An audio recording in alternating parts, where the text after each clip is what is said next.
Hi everyone, it is Ms. White, and today I'm here to read to you and explain some of my thoughts and annotations on Miranda Fricker's work.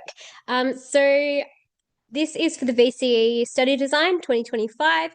So if you are in VCE 2025 and you have the VAPS reader, it will be on page 166 of the VAPS reader is where we begin. So we're going to have three sections from Miranda Fricker. She's quite a long reading. We've already read her sister's work, Elizabeth Fricker, and now we're moving on to Miranda. Now, I personally found the most connection in these two key questions, the one that relates to testimony and the one that relates to trust. So those are the main questions we're looking at.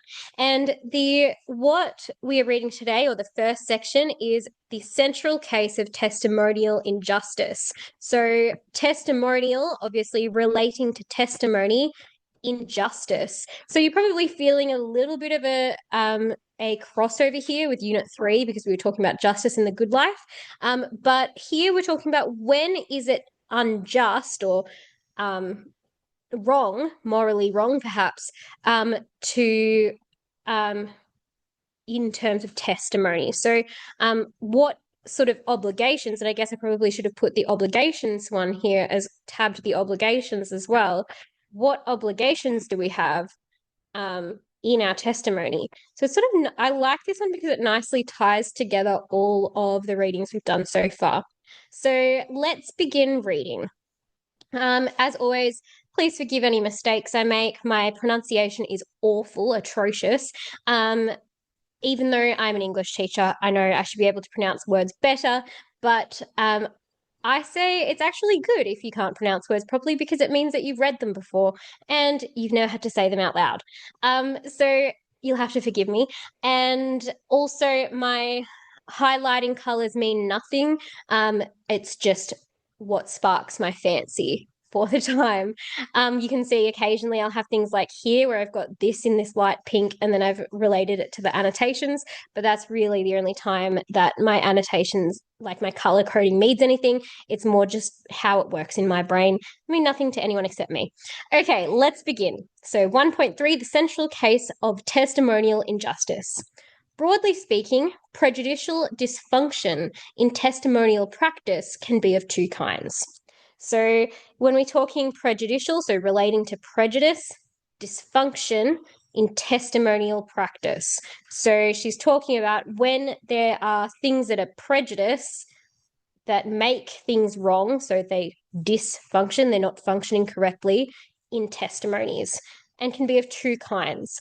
Either the prejudice results in the speaker's receiving, so speaker as in belonging to the speaker's receiving more credibility than she otherwise would have, a credibility excess, or it results in her having less credibility than she would otherwise have, a credibility deficit. So in my annotations here, you can see that I have labeled, okay, Miranda Fricker is saying prejudicial dysfunction in testimony. There are two different types. There's either firstly, prejudice gives credibility excess, so more credibility than she would otherwise have, or prejudice gives credibility deficit, less credibility than she would otherwise have. So think about I guess what it's saying is that there are times when the prejudice people have make them think that someone has more credibility, and the prejudice that people have makes someone think that they have less credibility. Consider the immediate discursive impact on a speaker's accent, for example. Not only does accent carry a social charge that affects how a hearer perceives a speaker, it may indicate a certain educational class, educational class or regional background. And here what I think about is there's research into Australian accents. You've got three types of Australian accents. You've got the cultivated, you've got the general, and you've got the broad. And generally that that distinguishes people into different class systems. The cultivated Australian accent is that one that's really closer to British. The general accent is what most people have, and then the broad one is what you really hear like the Bogans and the people who live out in the country have, or like out in the desert. So you've got your three different ones, and the ones and it also tends to be related to education. And so if we're listening to someone and we hear them have a credibility, and we hear them have a cultivated Australian accent, perhaps we hear Kate Blanchett talking, we are more likely perhaps to trust her than we are to trust someone like, I don't know, Shrek with his like thick Scottish accent. I don't know. But there's a difference in accent. Or we're more likely to trust Kate Blanchett as opposed to someone who's got that really thick bogany accent, because they tend, or the hearer perceives the speaker to have a higher educational class or regional background. And it is a prejudice that comes in, because we know that not everyone who has a really cultivated British or cultivated Australian accent is actually more intelligent or more credible. And not everyone who has a really bogany accent has less education or less class or less, or is from a different region. Sometimes it's just how your accent sounds, and they might be experts in different areas. But an accent carries a social charge that affects how a hearer perceives the speaker. And this is something that Miranda Fricker is pointing out, that this makes us perceive the speaker different, but very often it also carries an epistemic charge. So relating to knowledge, a charge. So like it changes the knowledge.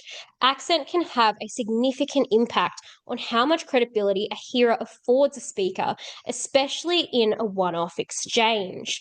I do not mean that someone's accent is especially likely to lead a hearer, even an intensely prejudiced one, automatically to reject outright some manifestly believable assertion, or conversely, to firmly believe some otherwise incredible assertion. No doubt these things are possible, but given that for the most part it is generally in the interests of hearers to believe what is true and not believe what is false, it would be a strong prejudice in an unusual context that would be single-handedly powerful enough to have that sort of effect. So she's like, okay, things like accent, they impact how we view a person's credibility. And it usually this is in like a one-off exchange. You talk to someone who sounds like they have a really bogan accent, their credibility is going to be perhaps more questionable. And she doesn't mean that it's going to happen every time. Even an intensely prejudiced one, even if you are really prejudiced against Bogans, you're not automatically going to reject outright something that they've said, but there is some sort of like little charge there. There is something that does slightly impact their credibility, and whether that is to the extent that you fully believe them or don't believe them, or whether that's just a little sprinkle of salt that makes their credibility different. There are prejudices that impact that. So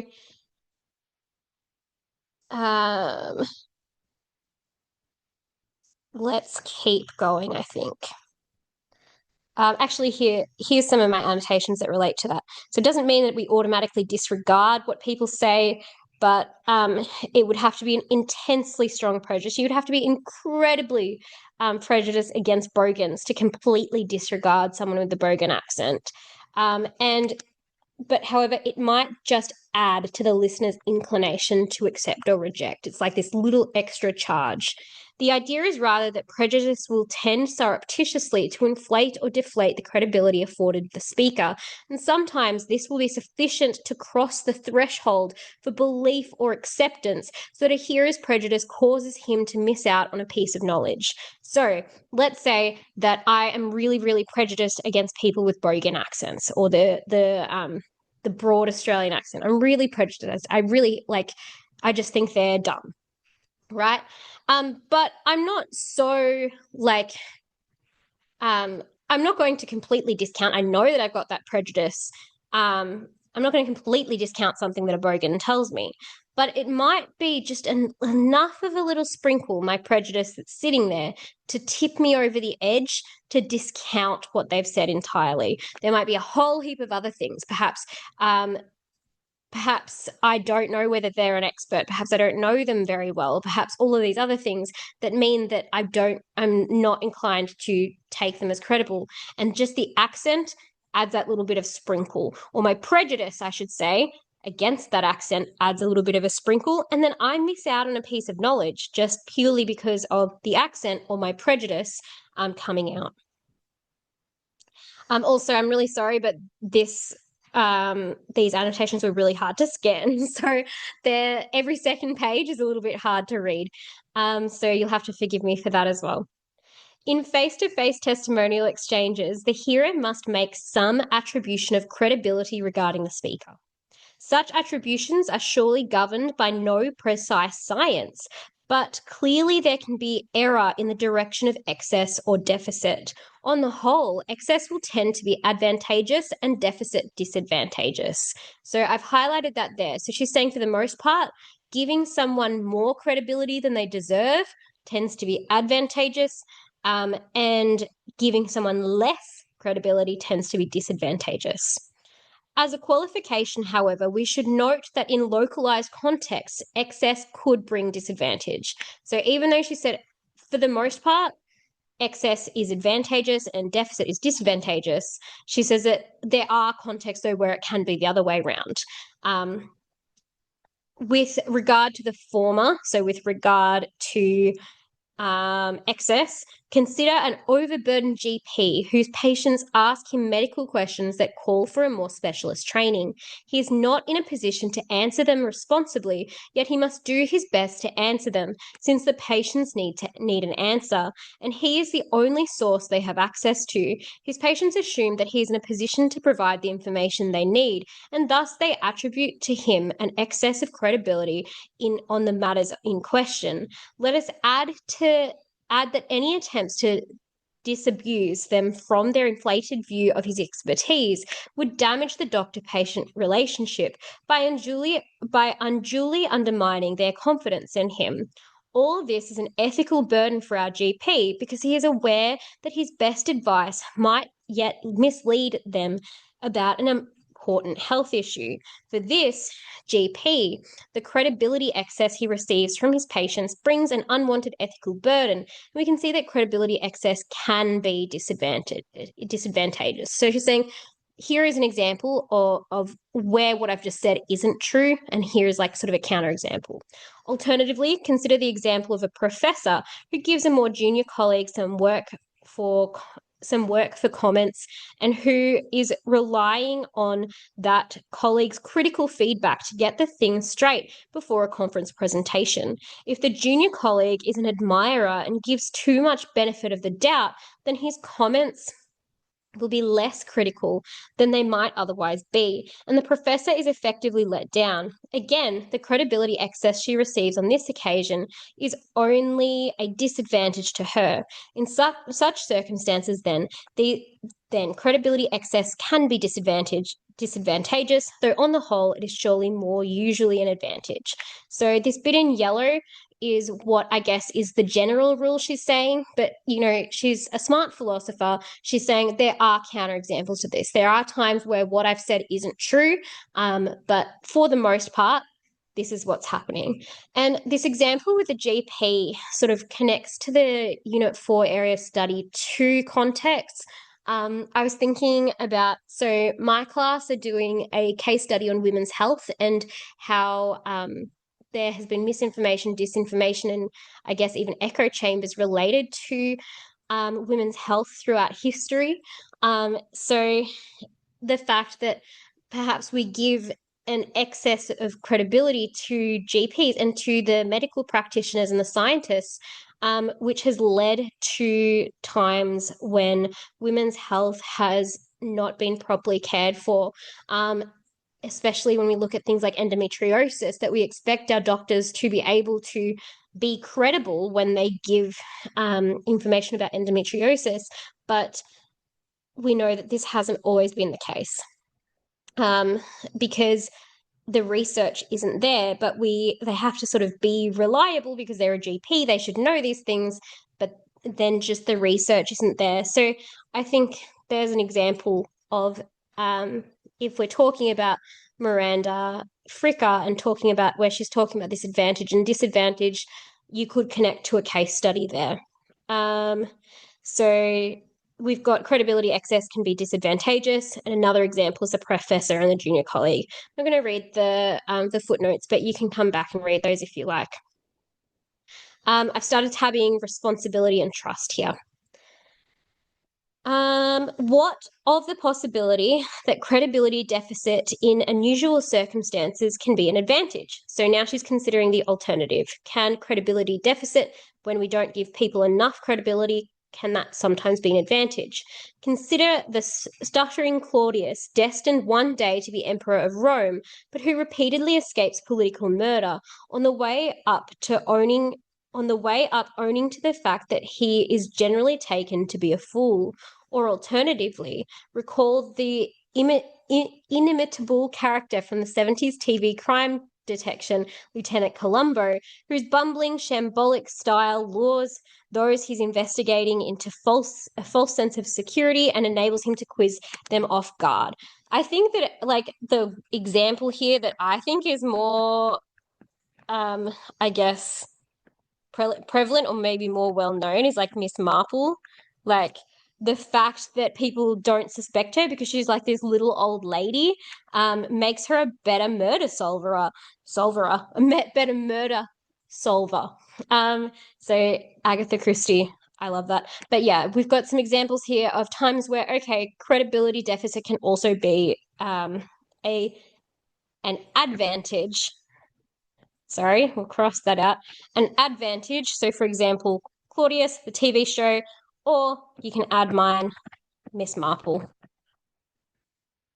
That it is actually an advantage that people underestimate them or don't give them enough credibility. Credibility deficit, then, in such specific and localized context, can be advantageous. And then this bit here, though, that I've put brackets around, is probably the most important piece that she's saying. In general, however, we shall see that credibility is good and that one needs to get enough for all manner of well-functioning, and accordingly, we should think of its deficit as generally disadvantageous. So generally, she's like, for the most part, or for the purpose of this paper, we're going to say that it's generally disadvantageous. On the face of it, one might think that both credibility deficit and credibility excess are cases of testimonial injustice. So times where it's wrong or unjust in testimony. Certainly there is a sense of injustice that might naturally and quite properly be applied to cases of credibility excess, as when one might complain at the injustice of someone receiving unduly high credibility in what he said just because he spoke with a certain accent. And here's what I guess I've connected here. The British accent, is it surely it's unjust when I'm more likely to trust Cate Blanchett or more likely to find Cate Blanchett credible because her accent is a cultivated Australian accent. Cate Blanchett is the lady who plays Galadriel in Lord of the Rings. She's also in some other shows, but that's the one that comes to my head. But surely that's an injustice.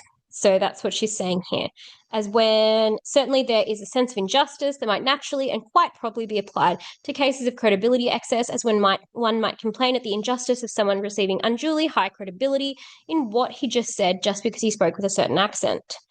At a stretch, this could be the case of injustice as distributive fairness. So the way that we distribute, she's like, is this the type of justice we're talking about? What relates to distributive unfairness? Someone has got more than his fair share of a good, and this is probably giving you flashbacks to Alan, how we distribute goods. But that would be straining the idiom, for credibility is not a good that belongs with a distributive model of justice. This isn't part of justice that we can distribute. Like, we don't just distribute evenly, everyone gets the even amount of of credibility. It's not like that. Unlike those goods that are fruitfully dealt with along distributive lines, such as wealth or healthcare, there is no puzzle about the fair distribution of credibility. The credibility is a concept that wears its proper distribution on its sleeve. Epistemological nuance aside, the hearer's obligation is obvious. She must match the level of credibility she attributes to her interlocutor to the evidence that he is offering the truth. Further, those goods best suited to the distributive model are not so suited principally because they're finite and at least potentially in short supply. So these things that we can distribute tend to be finite and in short supply. Things like healthcare, wealth, they can run out. Credibility can't really run out, so there's no puzzle. We can't really distribute credibility like other goods because there's no puzzle, it's not finite, and there's no competition. We're not competing for credibility necessarily. I mean, I guess you could say sometimes, but not in the same way that we compete for wealth or healthcare, because it doesn't run out. Recall Hume on the genealogy of justice. A situation of plenty is not one in which the distributive concept will naturally arise. Such goods are those for which there is or may soon be a certain competition, and that is what gives rise to the ethical puzzle about justice of this or that particular distribution. By contrast, credibility is not generally finite in this way, and so there is no analogous competitive demand to invite the distributive treatment. The thing that I'm thinking about, though, with this, and this is only coming to my head now, so on further investigation, it might not actually work. What do we do when there is disagreement between two people? Like, in that case, you're trying to pick who is the most credible, in which case there is sort of a credibility competition, and also it is finite because you're going to have to give more credibility to one person than another, and it is going to run out, I guess. I don't know. That's something to think about. Think about it for a bit. It's only just come to my head now, so I'll let you think about that later. Accordingly, in cases of credibility deficit, the injustice we are aiming to track down is not to be characterized as non-receipt of one's fair share of good. So she's saying, okay, well, if this isn't a good that can be distributed, we can't use the sense of justice in terms of distributive justice. So she's like, so if credibility is not a good that can be distributed in the traditional sense, it isn't injustice of distribution. It's not a traditional injust or other fair share. We're looking at when we talk about injustice of credibility deficit. As this would fail to capture the distinctive respect injustice as a distinctly epistemic injustice, as a kind of injustice in which someone is wronged specifically in her capacity as a knower. So the fact that they are wronged, or it is unjust in the fact that she is a knower. It's got that epistemic specific thing, the relating to knowledge. Clearly, credibility deficit can constitute such a wrong, but while credibility excess may unusually be disadvantageous in various ways, it does not undermine, insult, or otherwise withhold a proper respect for the speaker.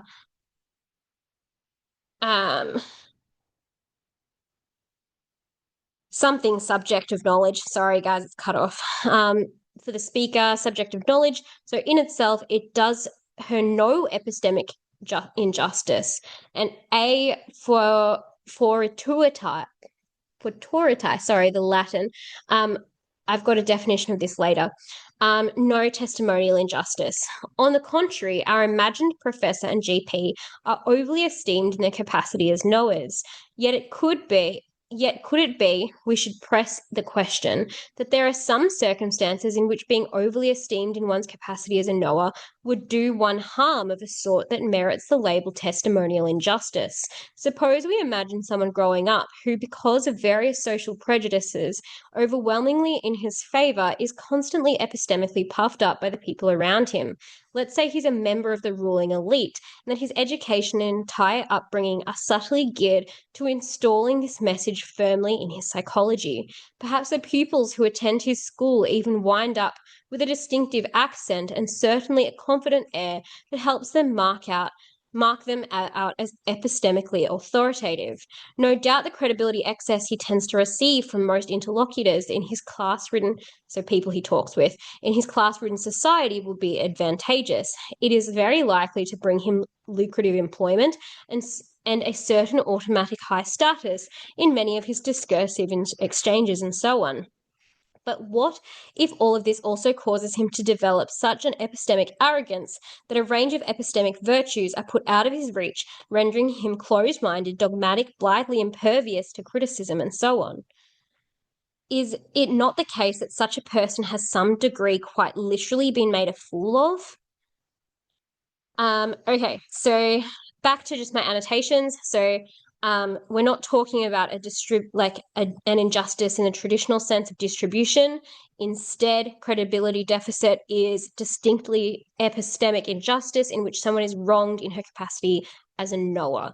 And then after she's established that it's a specific type of injustice, she gives this example of someone who they've got a credibility excess. Are they still, is there an epistemic injustice?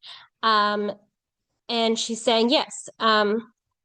Credibility excess doesn't in itself give an epistemic injustice, so the GP should be happy that his patients trust him. But in some cases where it is, are there some cases where it is testimonial injustice? She gives the example of the guy who went to a great school and he got good jobs and things like that, and he has a nice accent and he gets all of the right employment. But she's like, but isn't he in some degree quite literally made a fool of? And he has this arrogance that, yes, that still seems to be some type of injustice. And if so, is there not something to the idea that the catalogue of credibility excesses that have malformed his epistemic character amounts to some sort of testimonial injustice? Is he not, after all, precisely wronged in his capacity as a knower? So this, I guess, being wronged in a capacity as a knower is this specific type of epistemic injustice.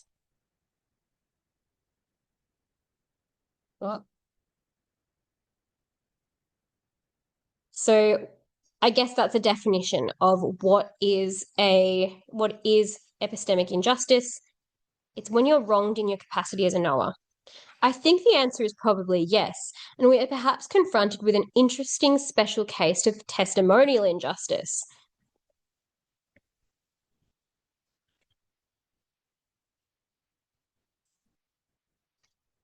Note, however, that it is cumulative, whereas our focus has been on token cases of injustice. So it's been adding together as opposed to just a token case.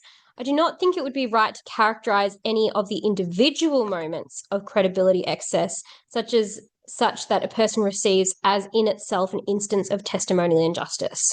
So she's like, it's not like one-off cases when it comes to that excess.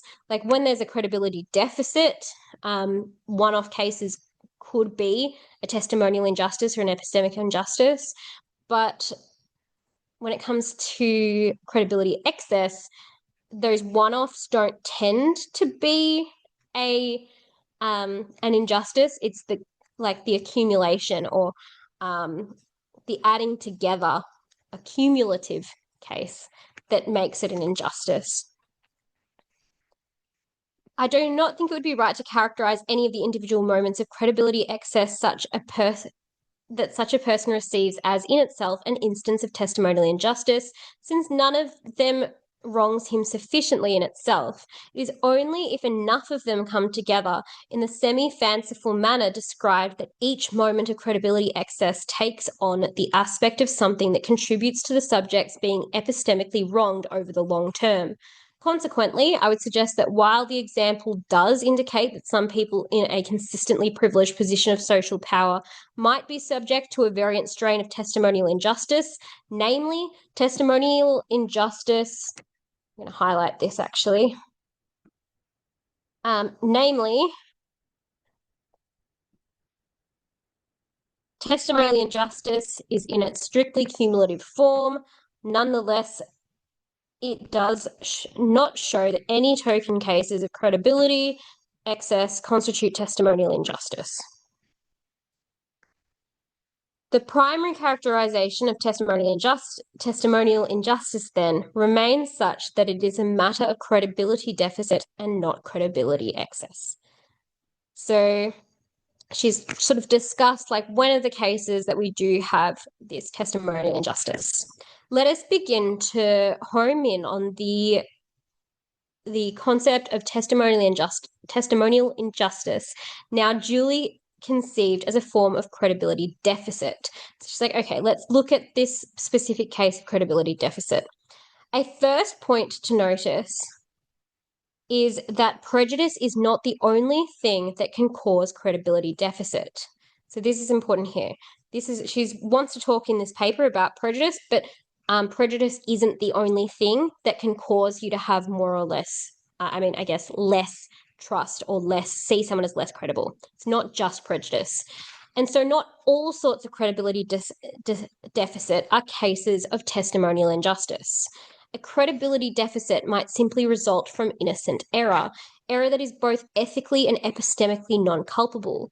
One reason why there will always be cases of innocent error is that human judgment is fallible, and so it is inevitable that even the most skilled and perceptive hearers will on occasion come up with a mistaken judgment of a speaker's credibility.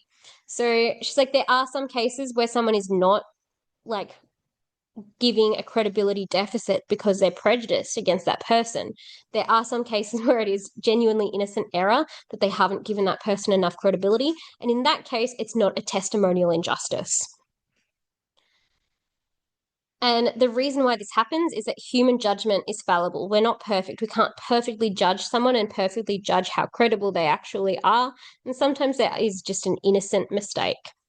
More specifically, a hearer may simply have a false belief about the speaker's level of expertise and or motives so that she gives him less credibility than she might otherwise have done, so long as her false belief is itself ethically and epistemically non-culpable. It does not, for example, result from an immoral hatefulness or from epistemic carelessness. There will be nothing culpable in her misjudgment of his credibility. It is simply an unlucky epistemic mistake of one or another familiar kind. So there are some times when someone is just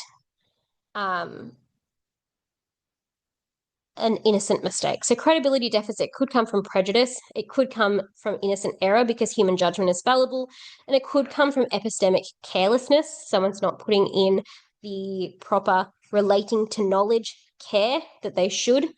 And I guess it's when it's prejudice or when it's epistemic carelessness, a person is morally culpable or morally at fault. Whereas if it's just an innocent error, they're not morally culpable. Because it says here, so long as her false belief is itself ethically and epistemically non-culpable, it does not, for example, result from an immoral hatefulness or from an epistemic carelessness, there will be nothing culpable in her misjudgment of his credibility. It is simply an unlucky epistemic mistake of one or another familiar kind. Consider an example in which the hearer, this is my favorite thing about Miranda Fricker, she uses so many examples which help illustrate her point. That's what you should do for your essays too. Everyone, make sure you use lots and lots of examples in your essays. Good tip, pro tip.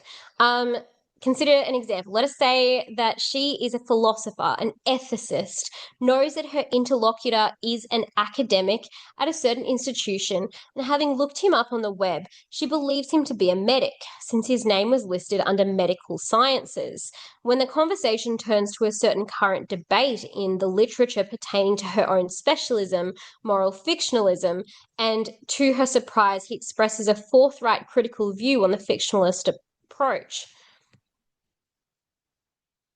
she affords his word a lower credibility than she would if she took him for a fellow ethicist. In fact, however, unbeknownst to her, he is an ethicist with a specialism in medical ethics, employed in a medical department, and so her false belief about his professional identity has put him in a credibility deficit for the duration. Yet I would suggest that her misjudgment does him no real testimonial injustice.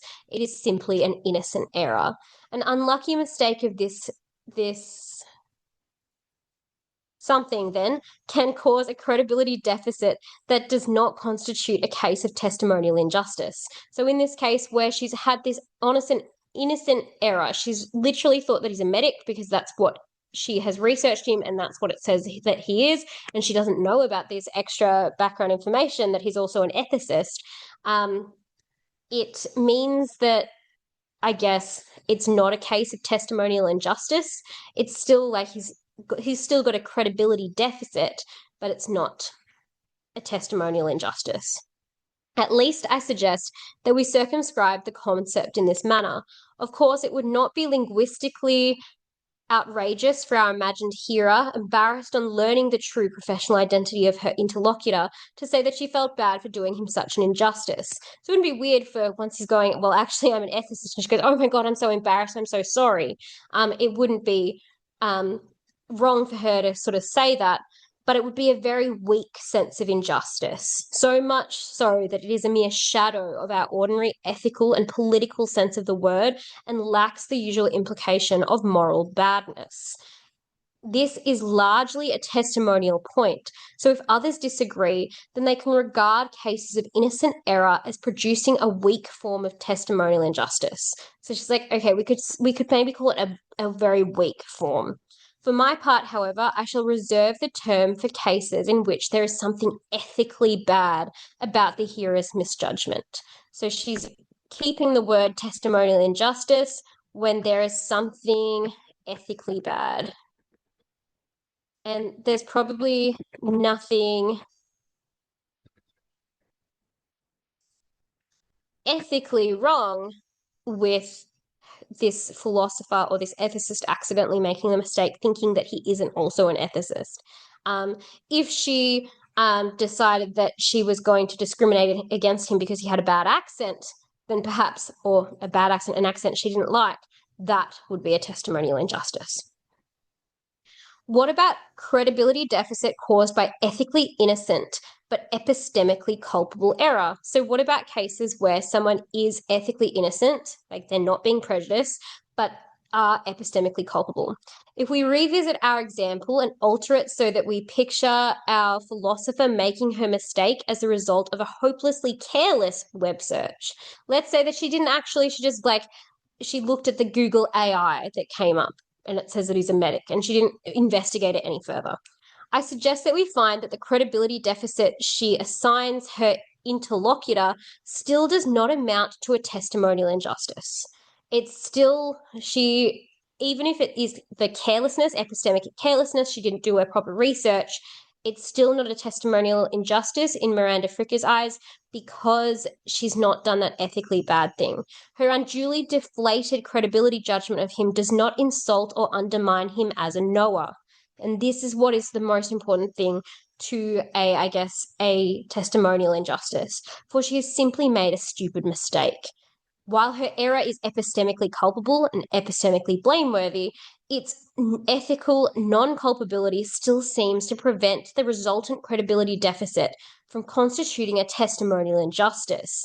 An ethically non-culpable mistake cannot undermine or otherwise wrong the speaker. It seems that the ethical poison of testimonial injustice must derive from some ethical poison in the judgment of the hearer, and there is none such wherever the hearer's error is ethically non-culpable. So ethically innocent but epistemically culpable error does not equal testimonial injustice because it does not do that insult or undermining. The proposal I'm heading for is that the ethical poison in question is that of prejudice. Prejudice is the thing that makes something ethically bad in testimonial injustice. From different points in history, one might draw on many depressing examples. So that's just re-emphasizing that and just going to give you some historical examples of where this is true. Examples of prejudice obviously relevant to the context of credibility judgment, such as the idea that women are irrational, blacks are intellectually inferior to whites, the working classes are the moral inferiors of the upper classes, Jews are wily, Orientals are sly. So there are some examples of prejudices and biases that have come throughout history that have led to testimonial injustices, and so on in a grim catalogue of cliches, more or less likely to insinuate themselves into judgments of credibility at different moments in history. But in order to furnish the philosophical imagination less crudely, let us turn to an example from literature that provides us with a historically truthful fiction. And this is where she begins the famous To Kill a Mockingbird example. And if you haven't seen or read To Kill a Mockingbird, I highly recommend that you do. It is an excellent book, but also excellent film. And it might just give you a little bit more context to what is happening in this reading, but you should be able to follow along mostly with what she's saying. The example is from Harper Lee's To Kill a Mockingbird. The year is 1935 and the scene a courtroom in Macomb Country, Alabama. Sorry, guys, I'm not going to be able to pronounce that. The defendant is a young black man named Tom Robinson. He is charged with raping a white girl, Mayella Yule, whose family's rundown house he passes every day on his way to work, situated as it is on the outskirts of town and the borderlands that divide where whites and blacks live. It is obvious to the reader and to any relatively unprejudiced person in the courtroom that Tom Robinson is entirely innocent. For Atticus Finch, our politely spoken counsel for the defence, has proved beyond doubt that Robinson could not have beaten the Yule girl so as to cause the sort of cuts and bruises she sustained that day, since whoever gave her the beating led with his left fist, whereas Tom Robinson's left arm is disabled, having been injured in a machinery accident when he was a boy. The trial proceedings enact what is in one sense, a straightforward struggle between the power of evidence and the power of racial prejudice, with the all-white jury's judgment ultimately succumbing to the latter. But the psychology is subtle, and there is great complexity of social meanings at work in determining the jury's perception of Tom Robinson as a speaker. In a showdown between the word of a black man and that of a poor white girl, the courtroom air is thick with the do's and don'ts of racial politics. Telling the truth here is a minefield for Tom Robinson, since if he casts aspersions on the white girl, he will be perceived as a presumptuous lying Negro. Yet if he does not publicize Mayella Yule's attempt to kiss him, which is what really happened, then the guilty verdict is even more nearly assured. This discursive predicament mirrors his practical predicament at the Yule's house on that fateful day when Mayella grabbed him. If he pushes her away, then he will be found to have assaulted her. Yet if he is passive, he will equally be found to have assaulted her. So he does the most neutral thing he can do, which is to run, though knowing all the while that this action too will be taken as a sign of guilt. So it's giving you basically the plot of what happens in To Kill a Mockingbird, or in some of it. Mr. Gilmer's interrogation of Tom is suffused with the idea that his running away implies culpability or blameworthiness. And here's a little quote from the book. "Why did you run so fast?" "I says I was scared, sir." "If you had a clear conscience, why were you scared?" Running away, it seems, is something a black man in Macomb County cannot do without incriminating himself. Similarly, there are many things he cannot say in court and stand a chance of being heard as truthful. At a pivotal moment during the prosecution's interrogation, for instance, Tom Robinson makes the mistake of being honest about his kindly motivations for stopping off at Mayella Yule's house as regularly as he did to help her out with odd jobs. The scene, like the whole story, is reported from the point of view of Scout, Atticus Finch's young daughter, who is secretly surveying the proceedings with her brother Jem from the Negro Gallery. Mr. Gilmer, the prosecutor, sets him up. "Why were you so anxious to do that woman's chores?" Tom Robinson hesitated, searching for an answer. "Looked like she didn't have nobody to help her, like I says." Mr. Gilmer smiled grimly at the jury. "You're a mighty good fellow, it seems. Did all this for not one penny?" "Yes, sir. I felt right sorry for her. She seemed to try more'n the rest of 'em." You felt sorry for her. You felt sorry for her.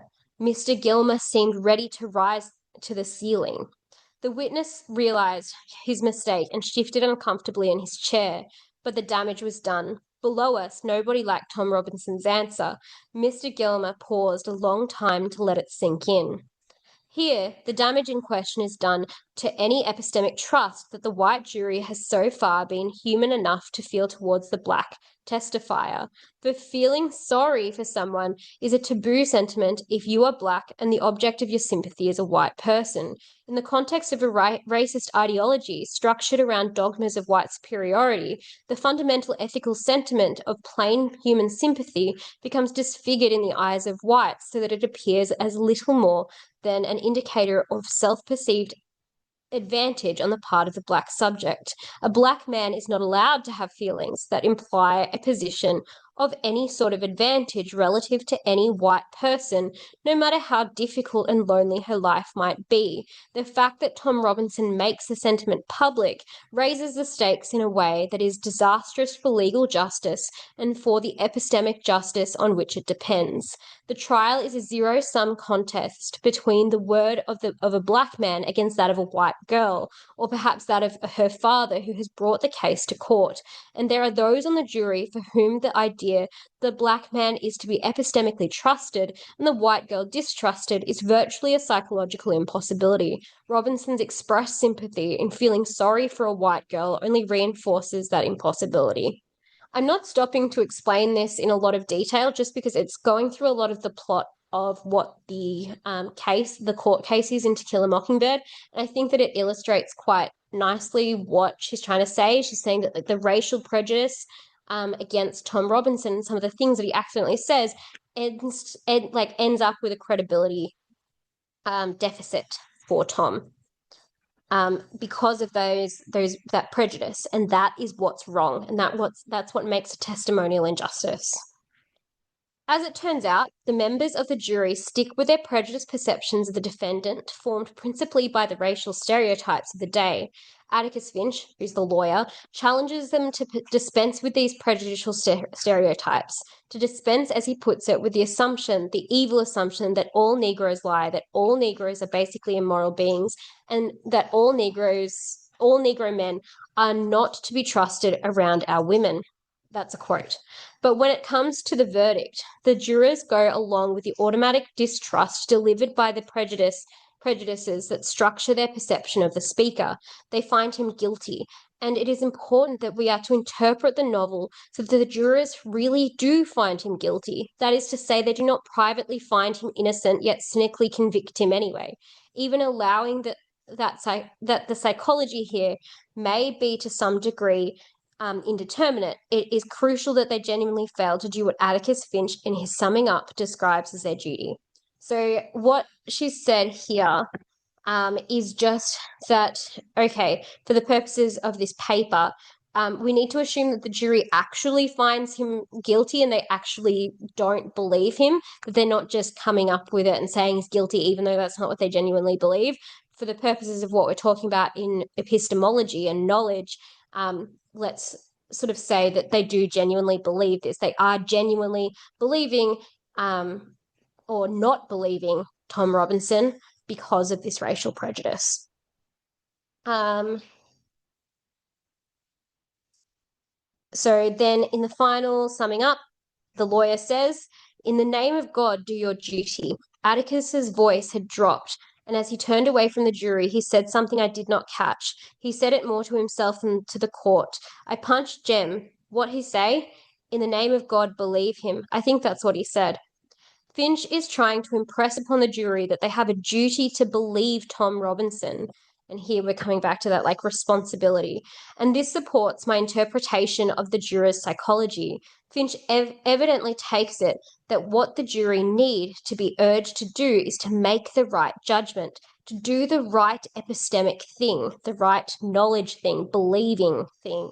He does not urge them to focus on their moral and legal duty to convict, only if they truly judge the defendant guilty, but he is aware that their prejudice goes psychologically deeper than that. all the way to the jurors' very powers of judgment. When they do deliver the guilty verdict, this attests to their failure in their duty to make the proper testimonial judgment in the light of the evidence. They fail, as Atticus Finch feared, precisely in their duty to believe Tom Robinson. Given the evidence put before them, their immovably prejudiced social perception of Robinson as a speaker leads at once to a gross epistemic failure and an appalling ethical failure of grave practical consequence. As it turns out, Tom Robinson does not survive long enough to go ahead with any appeal, for he is shot in the back as he tries, we hear it said, to escape over the prison fence right in front of the guards. It is perhaps worth remarking that even the most hateful prejudicial ideologies may be sustained not only by explicitly hateful thought and talk, but also by more domestic stereotypical ideas that are almost cozy in comparison. So it's not always going to be these most hateful ideas. There are also prejudices that seem almost cozy, they're domestic stereotypes that also impact how we think. There is a relatively light-hearted theme of epistemic untrustworthiness that runs through the book as a leitmotif, softly echoing the deadly serious racist exclusion from echoing the deadly serious racist exclusion from epistemic trust of the sort that leads ultimately to the killing of Tom Robinson. We see this, for instance, when Scout is talking to her family friend and neighbour, Miss Maudie, about the reclusive and mysterious young Boo Radley, aka Mr. Arthur, about whom spooky stories abound and who is the object of unfailing fascination for the children. So in the book, there's this guy named Boo Radley, or the kids call him Boo because he's scary, but he's actually Mr. Arthur, and the children are really fascinated with him. Scout quizzes Miss Maudie about him. Do you think they're true, all those things they say about Mr. Arthur? What things? I told her. That is 3/4 coloured folks and 1/4 Stephanie Crawford, said Miss Maudie grimly. Given a culture where it is so utterly natural for white people to associate coloured folks in general with irresponsible gossip, even in the spirit of independent-mindedness, as is the case with Miss Maudie's response to Scout, it is not hard to imagine a relation of support between this comparatively cozy side of the ideology and the far harsher, more squarely unjust associations that work to undermine the epistemic trustworthiness of Black people. While there may be nothing hateful in the more light-hearted side of these attitudes, there's nothing hateful with what Miss Maudie has said, still it may be significant something nutrient to the hateful ideology overall. So it's still contributing that little bit of extra sprinkle that adds to that weight. Tom Robinson's case represents an extreme example of the sort of testimonial injustice I'm aiming to portray philosophically. An initial sketch might lead us to capture it as prejudicial credibility deficit. But while this may serve as a general definition of testimonial injustice, it misses a crucial feature of the sort of testimonial injustice that Tom suffers. There are all sorts of prejudices that can cause credibility deficit, yet where the resultant testimonial injustice is highly localized and therefore lacking any of the structural social significance that a case such as Tom Robinson's clearly has. Imagine, for instance, I adapt an example proposed to me by a scientist, that a panel of referees on a science journal who have a dogmatic prejudice against a certain research method. So let's imagine that there are this group of scientists who don't prejudice against a certain research method. It might reasonably be complained by a would-be contributor that authors who present hypotheses based on the basis of the disfavored method receive a prejudicially reduced level of credibility from the panel. Thus, the prejudice is such as to generate a genuine testimonial injustice, writing being one medium of testimony. So, like, if they're submitting a paper, although such a testimonial injustice may be grievous for the careers and would-be contributors, and perhaps even for the progress of science, nonetheless, its impact on the subject's life is, let us assume, highly localized. That is to say, the prejudice in question against a certain scientific method does not render the subject vulnerable to any other kinds of injustice, whether that's legal, economic, political. Let us say that the testimonial injustice produced here is incidental. So she's going over excuse me, She's going over the scientist in the science journal example. So she's like, there are other things. It's not just race you can be prejudiced against. There are things like in science, you might be prejudiced against certain research methods. But however, this isn't the same type of prejudice as the racial one.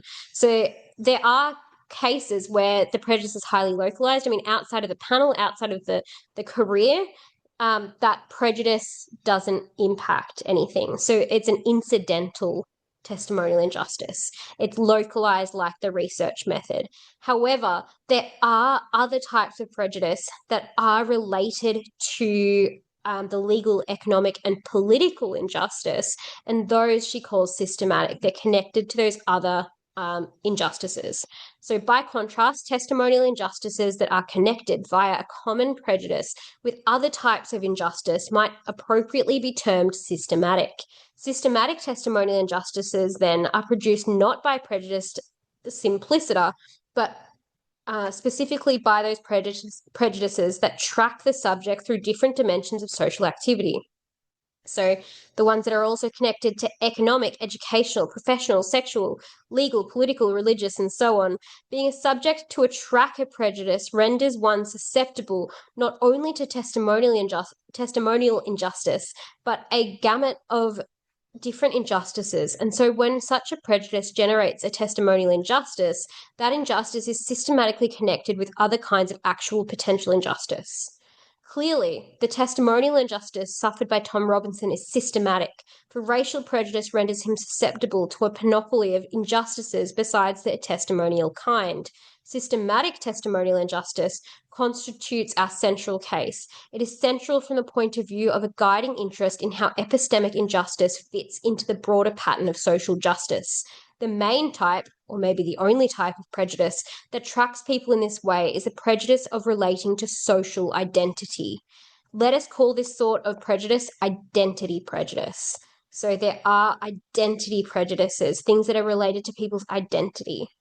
It can come in positive or negative form, prejudice for or against people owing to some feature of their social identity. But since our interest in this case is credibility deficit rather than excess, we should be concerned not with negative identity. We shall be concerned only with negative identity prejudice. Indeed, I shall tend to use identity prejudice as short for negative identity prejudice. So she's saying, okay, there can be identity prejudice that is positive or negative. So it could be positive identity prejudice in that you treat some people better because they are white. But there is also negative identity prejudice where you treat someone worse because they are of not white. So that, I guess, is, she's like, there are cases where there is, I guess, positive prejudice, like you will raise someone up because they're not the thing you're prejudiced against. But for the most part, or for the purpose of this essay, she's going to be calling negative identity prejudice just identity prejudice. But there are other kinds. The influence of identity prejudice in a hearer's credibility judgment is an operation of identity power, for in such a case, the influence of identity prejudice is a matter of one party or parties effectively controlling what another party does, preventing them, for instance, from conveying knowledge in a way that depends upon collective conceptions of the social identities in play.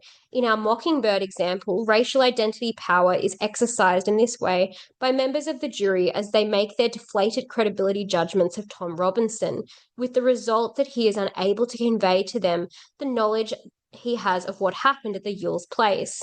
This is the essential exercise of identity power in the courtroom that seals Tom's fate. Though, of course, it is not the whole story, for this operation of identity power is crucially supported by Mr. Gilmer's simple but highly effective prosecution strategy, which is to invoke the usual collective negative imaginings of the Negro. Gilmer deliberately controls the jurors, and sure enough, the jurors go on to control what Tom Robinson does, preventing him from conveying his knowledge to them. With the concepts of identity prejudice and systematicity in place, we are now in a position to propose a refined characterization of the central case of testimonial injustice. She's like, okay, I've been really, really heavy with all of these definitions and really illustrating them out, because now that we've done that, we can offer a refined characterization of the central case of testimonial injustice, the systematic case. This is like the big one. This is the one that's really, really central. The speaker sustains such as testimonial injustice if and only if she receives a credibility deficit owing to identity prejudice in the hearer, so that the central case of testimonial injustice is identity prejudicial credibility deficit. So the central case of testimonial injustice is the identity prejudicial credibility deficit. So this is, I guess, the full definition of what our central case. Definition of central testimonial injustice.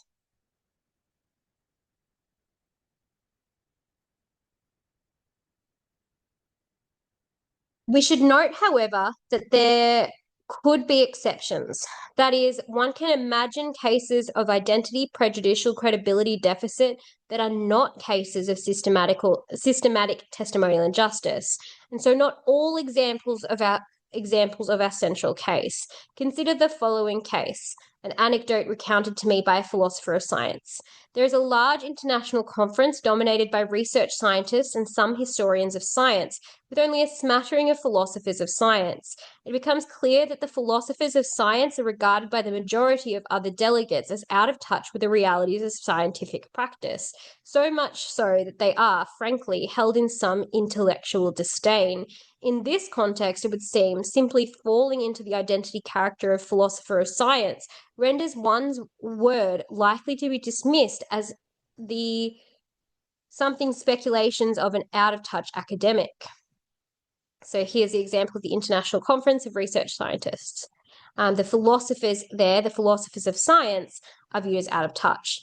Thus, there are genuine cases of identity prejudicial credibility deficit going on. There are cases here of their identity.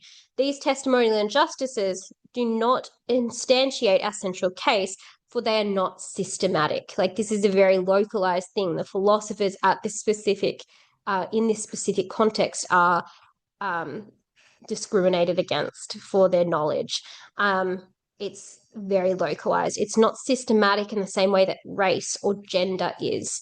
Despite the prejudices being an identity prejudice, it does not concern the kind of broad category that makes for a tracker prejudice. On the contrary, it is a social significance. Sorry, just writing this word down because this one is, or term down, because this is a good one to get a definition for. Makes for a tracker prejudice. On the contrary, its social significance is highly localized to the specific context described. It therefore produces only an incidental testimonial injustice. To categorize a testimonial injustice as incidental is not to belittle it ethically. Localized prejudices and the injustices they produce may be utterly disastrous for the subject, especially if they're repeated frequently so the injustice is persistent. If, for instance, the practical context in which the injustices occur is that of a project, professional or otherwise, which is crucial to the person's life being worth living, then the accumulation of incidental injustices may ruin their life. So she's like, I'm not putting this down. I'm not saying that incidental injustices are not bad. They are bad. They're awful. They could ruin someone's life.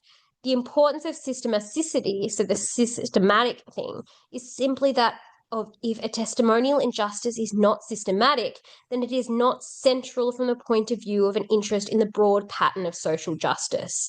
Persistent labels the diachronic dimension of testimonial injustice's severity and significance, whereas systematic labels the synchronic dimension. The most severe forms of testimonial injustice are both persistent and systematic. So the most severe forms are persistent and systematic. That's not saying that things that aren't persistent or aren't systematic aren't bad. Just the most severe forms tend to be this way. Such is the case for Tom Robinson, the To Kill a Mockingbird guy, who lives in a society in which the prejudice that devalues his word also blocks his everyday pursuits repeatedly and in every social direction. By contrast, cases of testimonial injustice that are neither persistent nor systematic are on the whole unlikely to be very disadvantageous.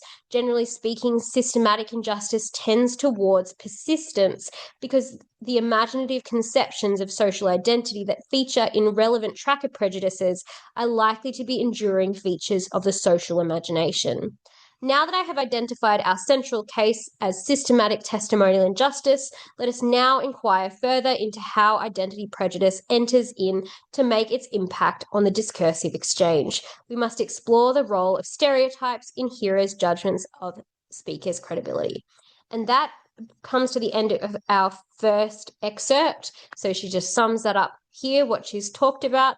And then we are going to move on to the next. I'm going to pause the recording here and then come back after I've had a quick break.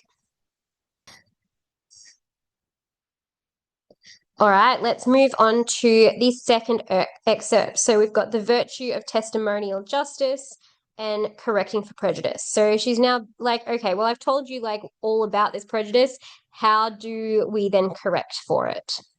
We have so far developed a picture on which the hearer perceives the speaker in an epistemically loaded way.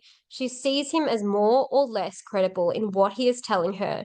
This perceptual faculty is trained in real historical human society, and this means that the presence of identity prejudice in the collective social imagination is an endemic hazard in the ongoing training of testimonial sensibility. So she's just sort of summarized that, okay, there's this massive problem. It is endemic. It's bad. It's meaning that we're not getting the testimonies that we need to get. Wherever there are identity prejudices in the discursive environment, there is a risk of testimonial injustice of our central sort.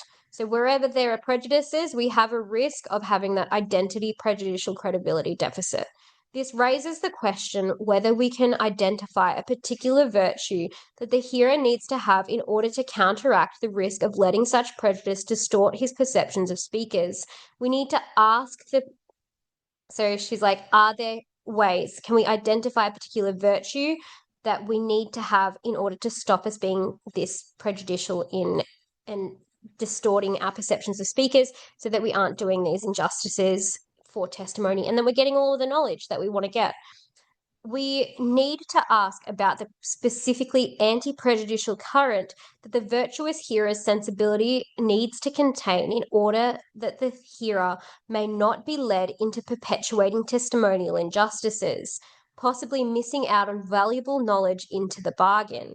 In order to home in on the nature of this particular virtue, let us look more closely than before at Mingella's, I don't know how to pronounce that, sorry, screenplay for The Talented Mr. Ripley. So she's going to use an example now from a play in which Herbert Greenleaf unjustly silences Marge Sherwood. I shall concentrate initially on the testimonial injustice he does to her in order to move on to the question of what epistemic virtue Greenleaf was lacking and what exactly Greenleaf's moral status is, even given the historical context. So this opening bit, she's like, can we identify a particular virtue the hearer needs in order to counteract the risk of identity prejudicial credibility deficit? And she's going to explain this by going through this example of the play, The Talented Mr. Ripley. And she is going to then look at, well, what did Greenleaf, when he unjustly silences Marge Sherwood, what did he have that was lacking? What was lacking in him so that we know that what we need to cultivate? It is the 50s, and we are in Venice. Herbert Greenleaf, a rich American industrialist, is visiting, accompanied by a private detective whom he has hired to help solve the mystery of the whereabouts of his renegade son, Dickie.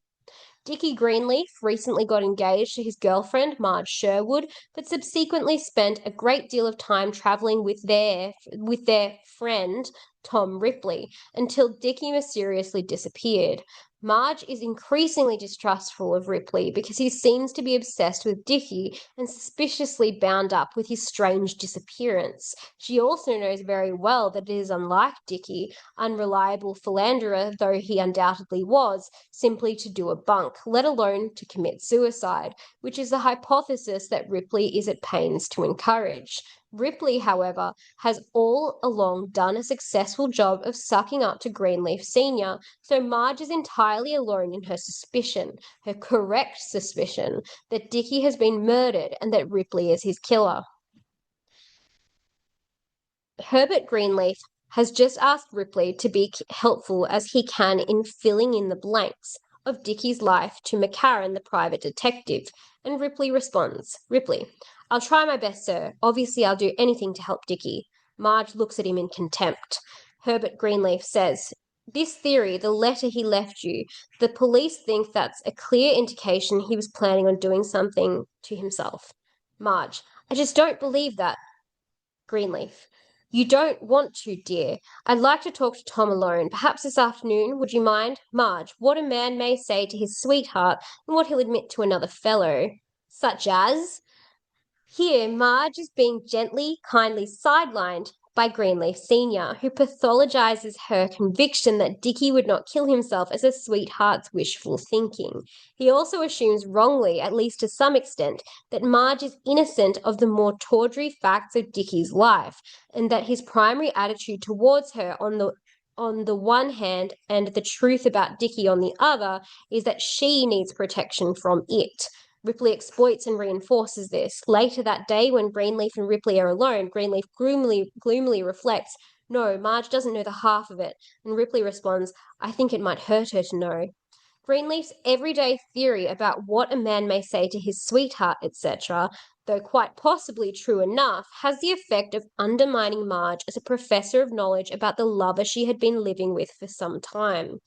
Greenleaf is only too aware of how little he himself knows of his son, pathetically enthusiastic as he is at the prospect that the private detective might help make good this ignorance, and yet fails to see Marge as a source of knowledge about Dickie that she manifestly is.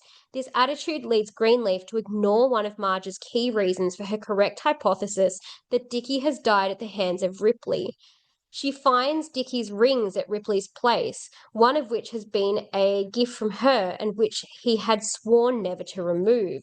Greenleaf ignores it, partly because he underestimates Dickie's commitment to Marge, so that in his eyes any promise to Marge on Dickie's part is virtually worthless, but mostly because Ripley successfully constructs Marge as hysterical. Indeed, not only Greenleaf but also Marge's friend Peter Smith Kingsley comes to perceive her that way, so that the net result is a collision of men against Marge's word being taken seriously.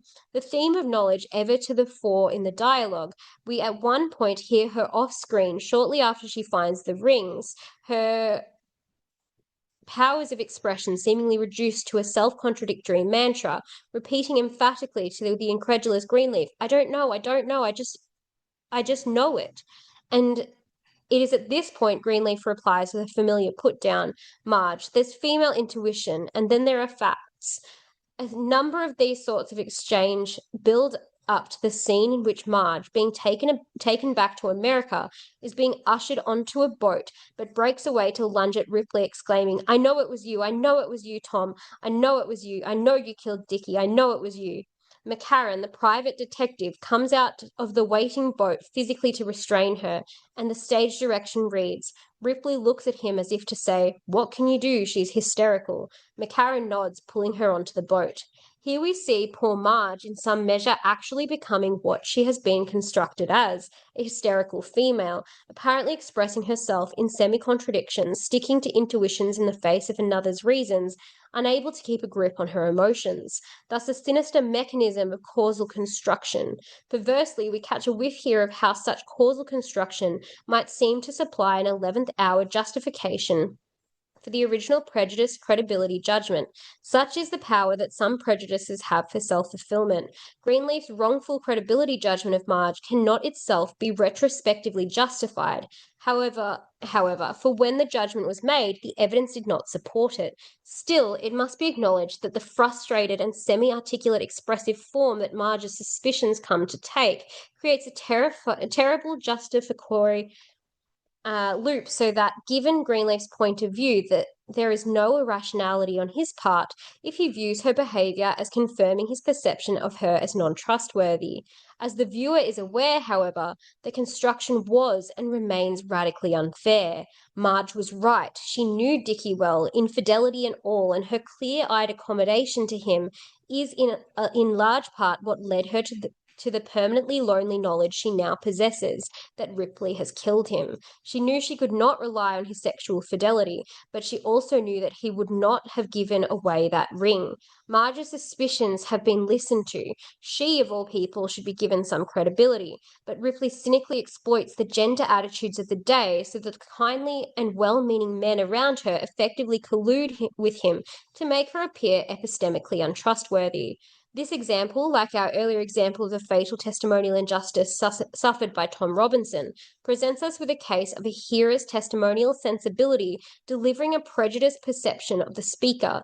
Thus, we are presented with a fault in judgment occurring at the spontaneous, unreflective level. The spontaneous operation of Greenleaf's testimonial sensibility is flawed, for it is trained in part by the gender prejudices of the day. Sometimes there can be fault at the reflective level too, however, depending on how far the context places the onus on the hearer to shift intellectual gear and engage in active self-critical reflection concerning the deliverances of his testimonial sensibility.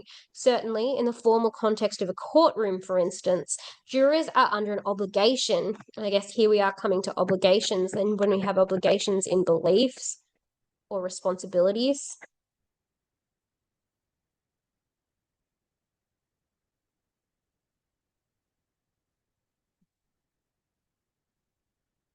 Um,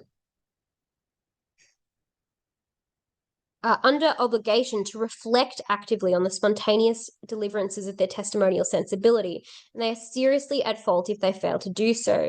One way or another, both our examples illustrate a hearer or hearers failing to correct for identity prejudice in their testimonial sensibility.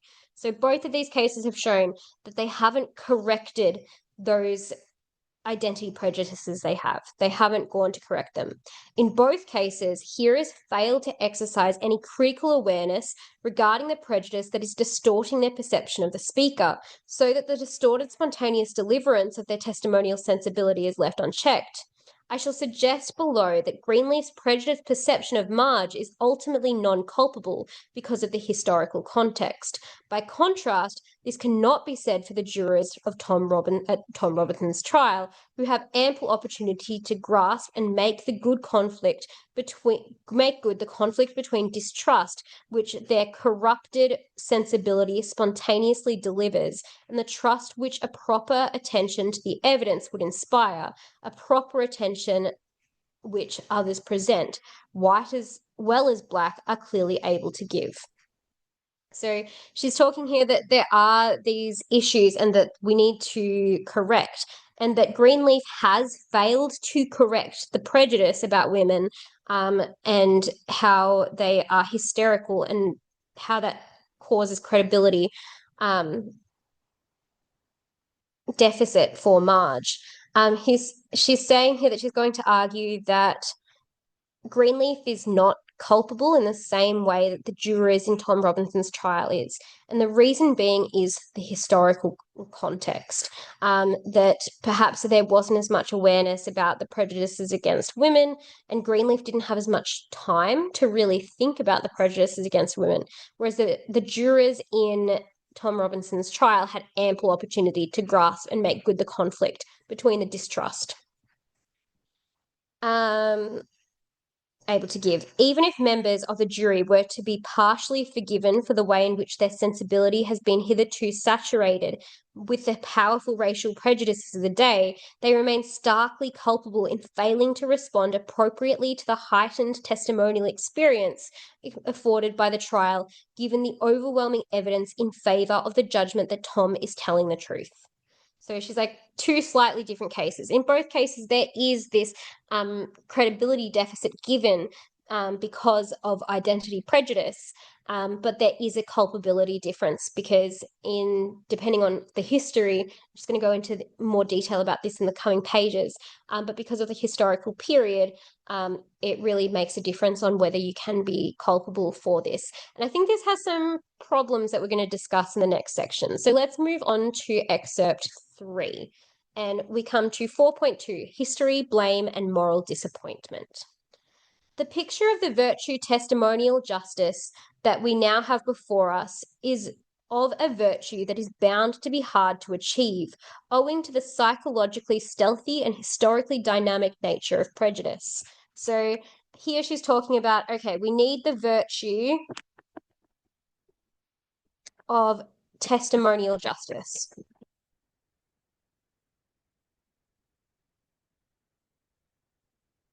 And that's what we need in order to do that correction, that making sure that we are correcting for racial prejudice when we are taking in testimonies.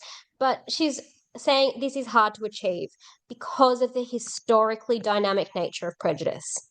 Prejudice is a powerful, visceral force, especially when it is expressed less at the level of belief than at the level of those social, imaginative, and emotional commitments that are more surreptitiously shape hearers' perceptions of speakers. And even if one were faced only with correcting for prejudice at the level of belief, this too can be very hard while those beliefs are propped up by imaginative and emotional contents. As Christopher Hookway has argued, there is the usual room for crazier in the practical business of managing one's epistemic habits. It remains for the most part, however, something that we can and should aim for in practice. We should be aiming for having testimonial justice. If we are able to achieve it only rather patchily across different sorts of prejudice, that is already a valuable achievement. There are circumstances, however, under which the virtue cannot be achieved, for it is an ethically significant feature of this virtue that it displays a special sort of cultural historical contingency. It is dependent on cultural and historical period. It's contingent on these things. It's dependent on these. So it can't always be achieved. This virtue of testimonial justice, hard to achieve because of culture and history.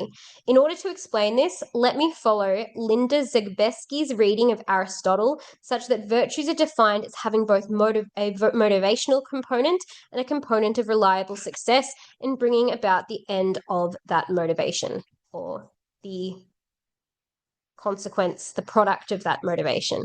So here are some links to Aristotle, which will probably give you some flashbacks, but thinking about how he's a virtue ethicist, he has different virtues, and he's saying that, or Linda Zabesky interprets him as saying that there are both a motivational component and a component of reliable success in bringing out the end of that motivation, bringing out the virtue. In the case of intellectual virtues, there will always be a motivation to achieve truth in one or another guise, but usually there will also be a more proximal aim to achieve something that is conducive to truth. Notably here, the aim of neutralizing the impact of prejudice in one's credibility judgments. So there's also the aim of trying to neutralize the impact of prejudice in one's credibility judgments. As a matter of definition, then, our virtuous hearer will be reliably successful in fulfilling that proximal aim of neutralizing prejudice. She will succeed in this so far as her judgments are inflected with a certain reflexive critical awareness. So we need this, in order to do this, we need that reflective critical awareness of the prejudicial distortions. You need to be able to reflect on and think about the prejudicial distortions, mediating between herself as a hearer and her particular interlocutor, the person she's talking with, and so far as she is able to correct for that distortion. As is always the case, some people will be better motivated and better able to achieve these things. So a virtuous hero needs to be reliably successful in neutralizing prejudice, and they have to have that reflexive critical awareness of prejudicial distortions, and they need to correct that distortion. But in the case of testimonial justice, it is not only personal differences that explain the fact that some will and some won't possess the virtue. Is also a matter of the cultural historical setting. A setting in which there is little critical awareness of the construction of gender, say, is a setting in which people are not generally in a position to possess the virtue of testimonial justice via on the face of it, identity prejudice against women. So there are cases in the Mr. Ripley case, we have a world where they're not really aware of those prejudices against women. There's not enough knowledge about it. And in that case, Fricker is saying that they're not culpable in the same way that the jurors in To Kill a Mockingbird were. There is a sense in which just about any virtue, so just like we could say that any virtue is historically contingent.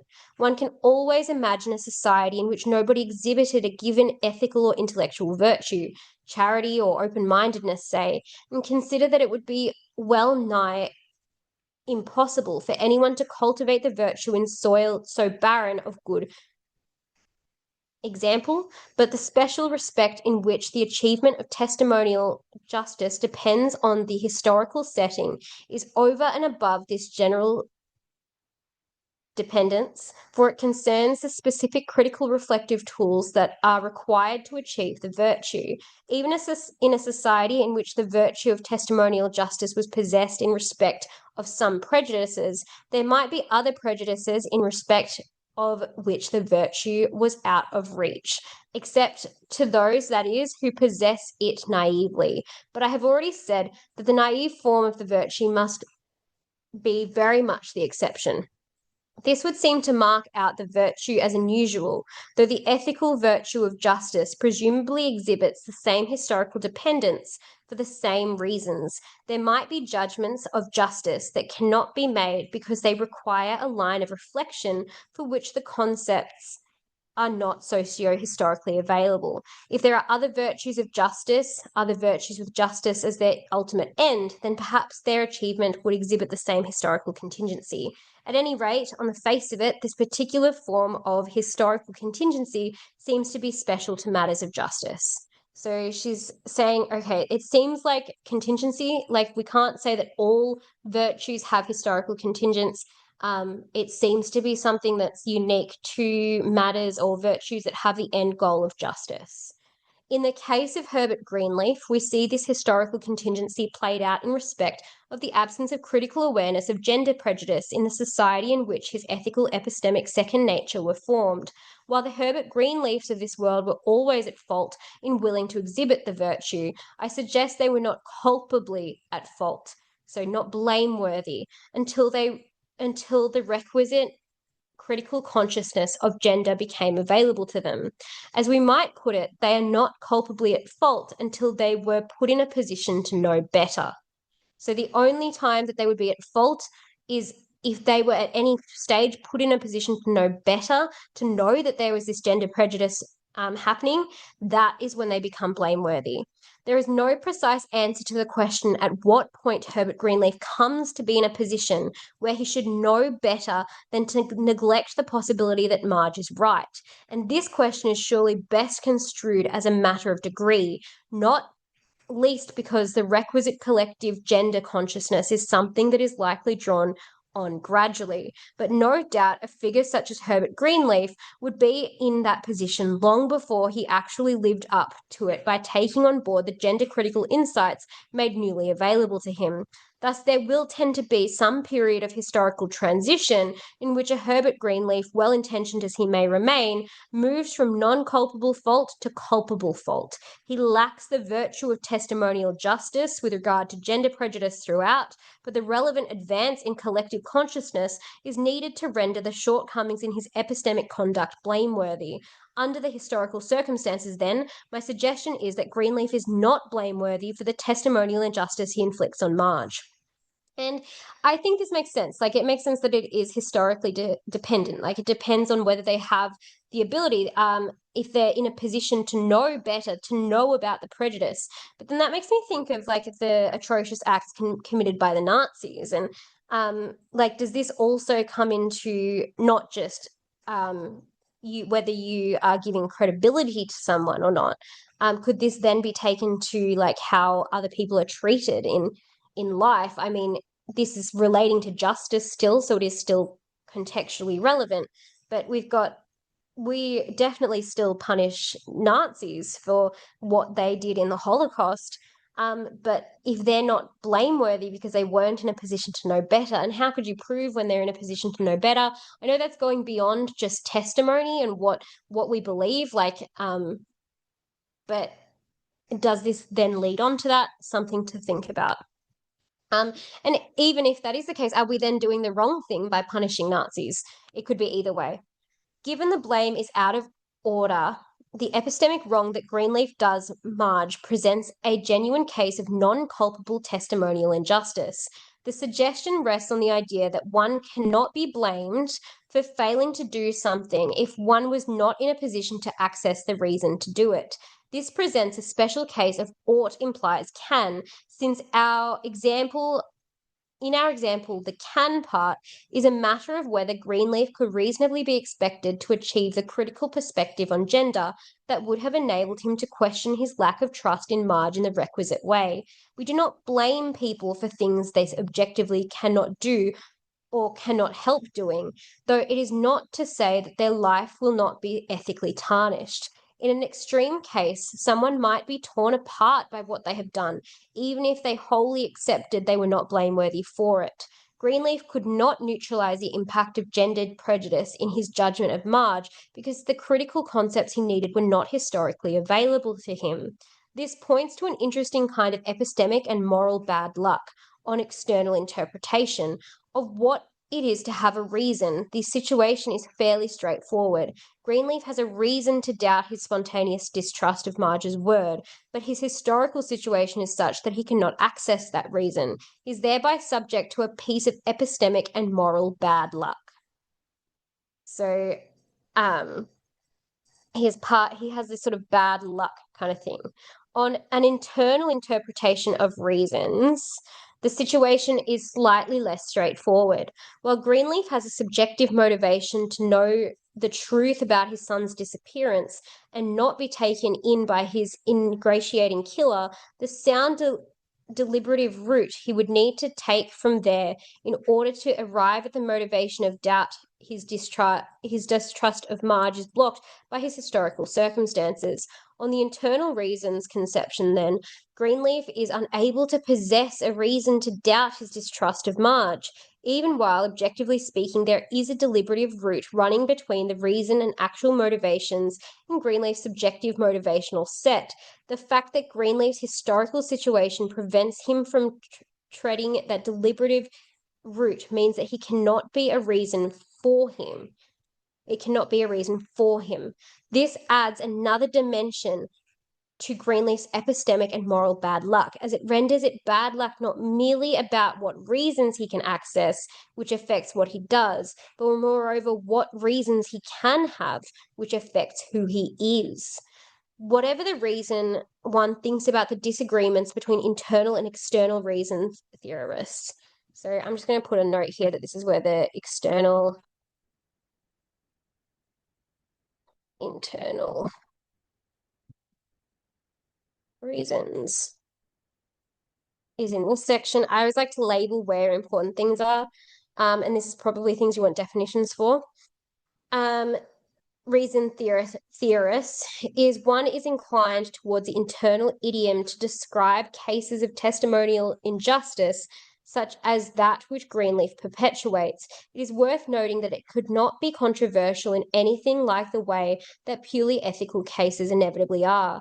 This is because it could not be controversial to assume that epistemic subjects considered as such possess in their actual set of motivations some general motivation to truth, and a fortiori, which means with even stronger reason, some motivation to more proximal ends which are in the service of truth, such as neutralizing prejudice in one's habits of trust, for instance. So this is the one that I accidentally forgot to label earlier in the reading. So if you want to go back and label what that means for you later, it means with even stronger reason. That is why it makes little difference whether one prefers to construe our present example according to the internal reasons model or the external reasons model, for all may agree that, in general, any epistemic subject will have a reason to get at the truth. This is not to underestimate the complex and often troubled nature of our relationship with truth. Human beings are obviously subject to all sorts of powerful motivations and indeed reasons for shielding themselves from painful truths through mechanisms of denial or repression. On the whole, however, one must see such mechanisms against a background of a more general motivation to truth.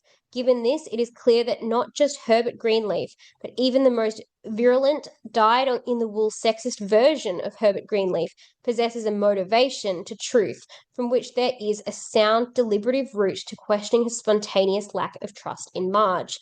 On this, as yet rather charitable interpretation of Greenleaf's moral status, then, he is unlucky both epistemically and morally. More precisely, he is subject to two kinds of moral and epistemic bad luck.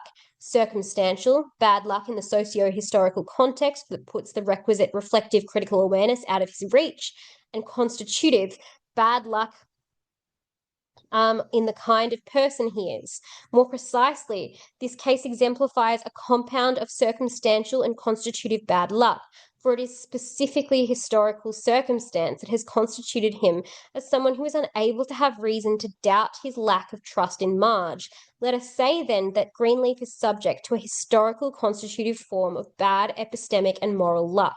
The significance of this sort of luck is that its constitutive power is not at the level of the agent's personality, the kind of person one happens to be as an individual, but rather the level of historical type, so that it is one's place in history that constrains what thoughts are available to one, and thus what reasons one can have. The upshot for Greenleaf is that he misses out on truth that he is especially interested in acquiring. Marge is right. Ripley is Dickie's murderer, and he is guilty of doing something very bad to someone he cares about. Marge is treated as a hysterical female who cannot handle the truth, someone who deserves protection and sympathy, but not epistemic trust. If one's rationality is an essential part of one's humanity, then Greenleaf gently undermines Marge in her very humanity. But now we need to qualify our exculpation of Greenleaf, for surely he is not altogether off the hook. She's like, surely he's not altogether off the hook. It's like history makes him not culpable in some ways, but surely he's not altogether off the hook. If history puts blame out of court, as there are some form of moral resentment that remains in play, the line between what we should and should not blame people for, what we may and may not properly expect from them and ourselves, surely fuzzy, and especially so across historical distance. Given what Greenleaf does to Marge, and given the moral conceptual resources that he did have available, which surely included ideas about the wrongs of condescension, respect for the sort of hard evidence that she, in fact, produces, some general ideas about prejudice being unfair, and so on, we might feel, well, some sort of qualified moral resentment towards him. It is disappointing, after all, that he colludes with the gender ideology of the day quite so readily, and ignores with such ease Marge's attempts to bring her evidence to his attention. At the very least, he might have held out longer, listened to her more, or been more circumspect with regards to Ripley's dismissive comments about her being hysterical. In short, we want to complain that he could have done better, where this registers not just as an epistemic disappointment, but also an ethical one. We may well feel then a certain resentment of disappointment, an attitude which is closely related to the resentment of blame, but falls short of it. The resentment of disappointment is still focused on the individual, but the individual conceived in a historical situated matter. And then is this the type of thing, instead of having blame, is it a resentment of disappointment that we feel towards the Nazis? And in that case, can we punish them? That's a question for another day. That's a lot. But we have this resentment of disappointment towards Greenleaf because he might have held out longer. He might have listened more. He might have been more circumspect.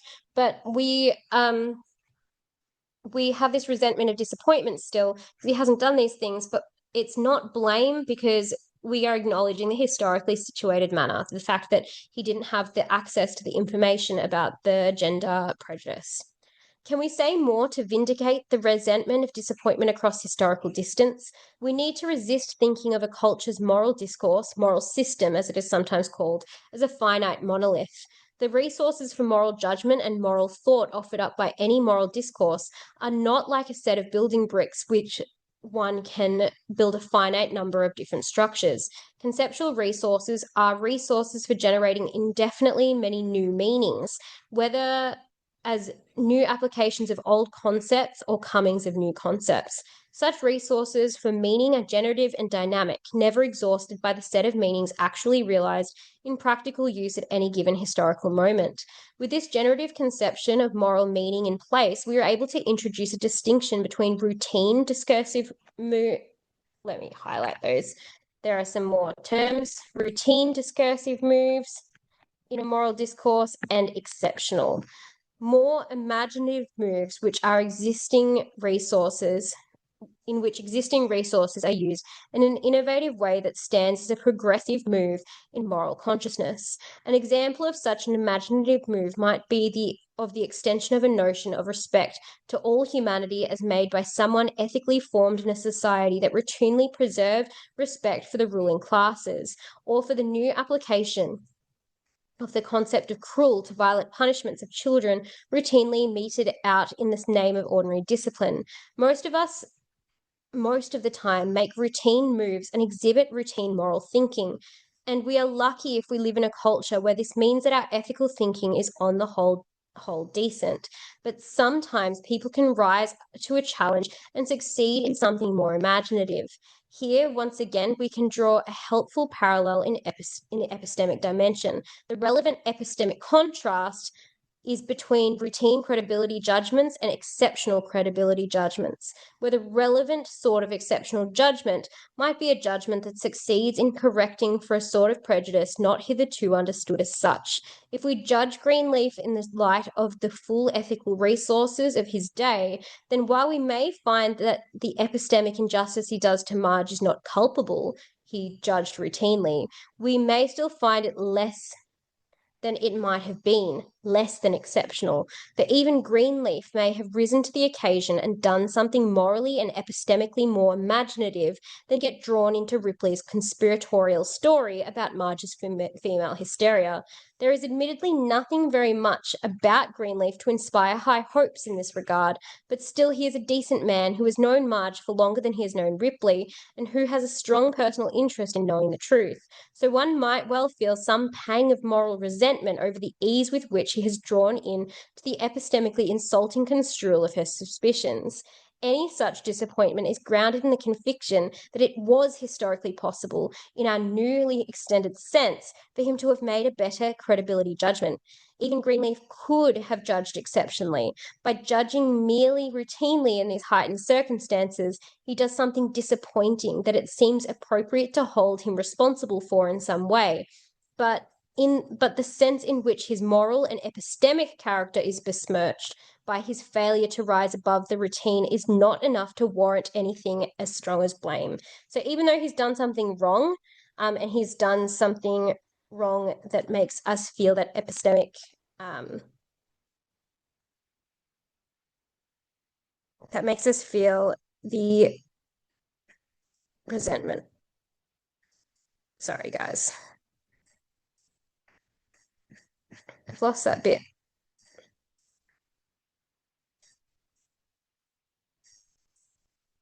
The resentment of disappointment. Okay. So that the resentment of disappointment, we do have that disappointment still. And that perhaps there is something to blame because he could have gone above and beyond, or not above and beyond. He could have gone higher, he could have done more.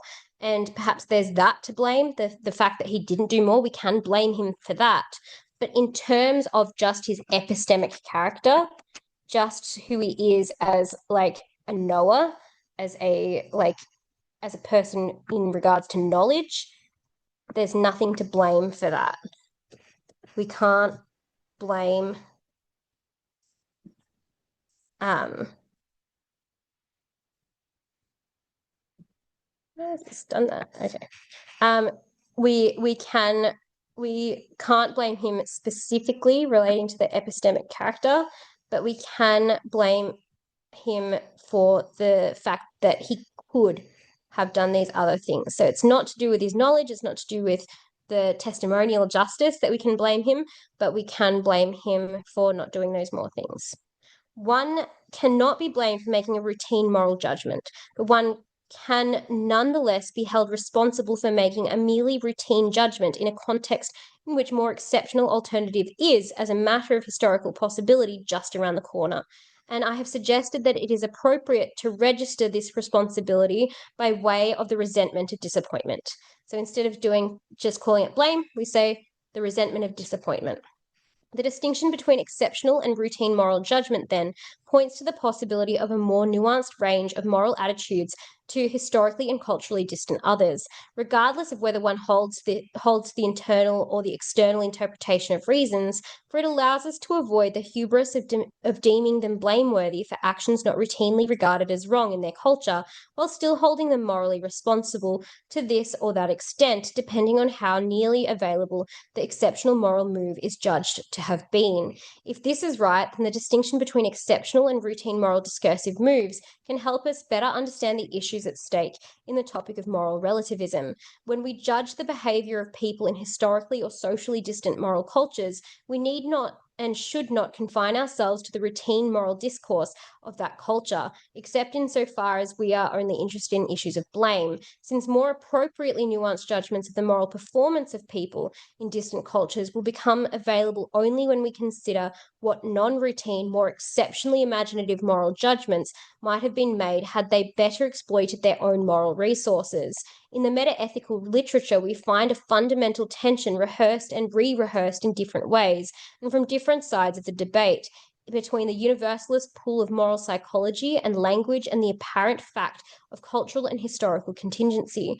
Time and time again, we come up against a seeming dead end that we can imagine another culture in which there are morally accepted practices that we find acceptable, and yet, while we are reticent, even unable to adopt a policy for withholding judgment, we simultaneously sense an eerie lack of justification for blaming these distant others for their actions. But the distinction between the routine and the exceptional helps us see that there be no dead end for moral thinking here. So this is where she's tried to come out of, I guess, what I was saying about the Nazis earlier, is that this difference between the routine, this does not really want to highlight very well. The routine, this is not going to work. I'm going to have to underline it. Sorry, guys. The routine and the exceptional. And that when you make a routine judgment, we can't really blame you there, but we can blame you for not doing the exceptional judgment when you were trying to find someone's credibility. And it's in those exceptional cases we give the resentment of disappointment as opposed to just normal blame.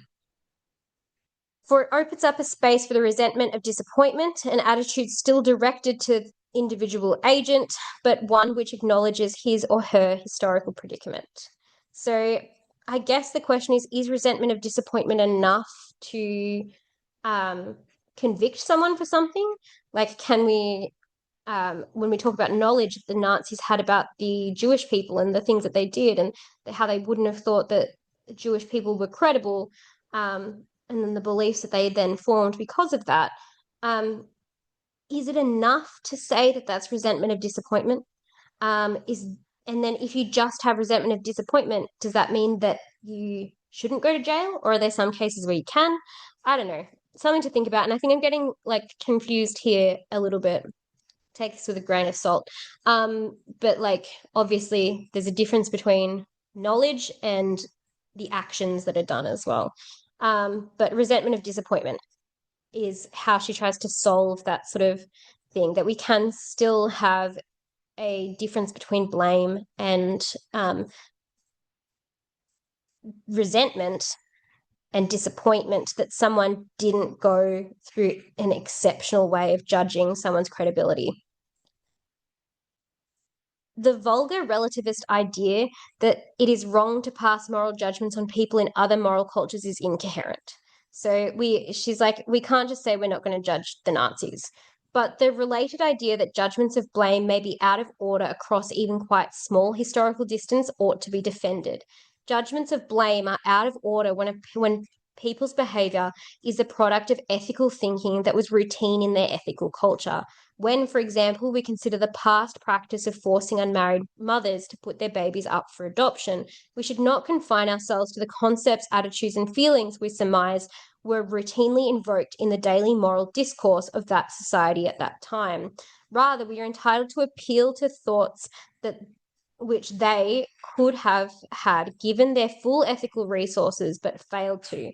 We may contrast a deliberative performance with that of their peers who succeeded in making exceptionally imaginative moves that gradually gained critical mass so as to propel the community towards more liberal practice, factoring in, of course, the moral cognitive advantage had by those most directly involved with the practice itself, those who witnessed or felt for themselves the pain of the mother's separation, the effects on the child, and so on.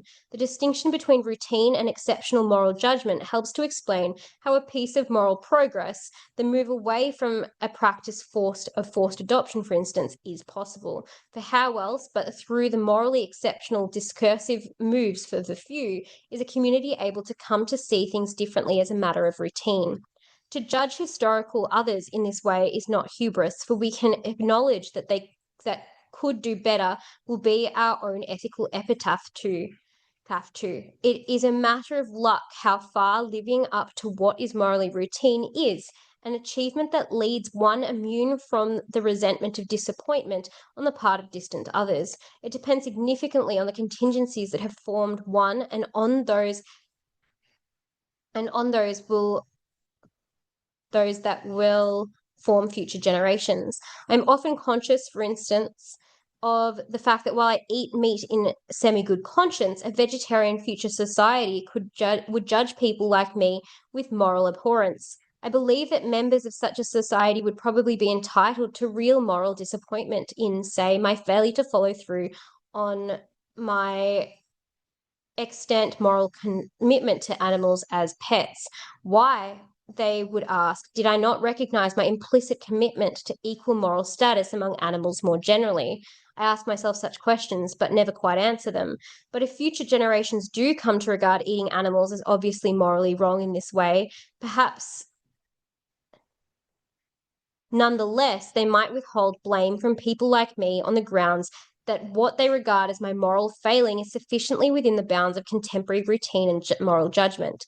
I think that identifying forms of moral resentment that fall short of blame, but which are still agent directed, is the key to achieving appropriate moral response across historical and cultural distance. More generally, distinguishing routine from exceptional moral judgments helps us to honor the universalist trajectory of moral psychology and language, but without doing violence to a historical contingency. And then she comes to this like little conclusion or little sum up. In this chapter, I have characterized the virtue for which the phenomenon of testimonial injustice creates a need, the virtue of testimonial justice, and I have explored the historical contingency of its possession conditions.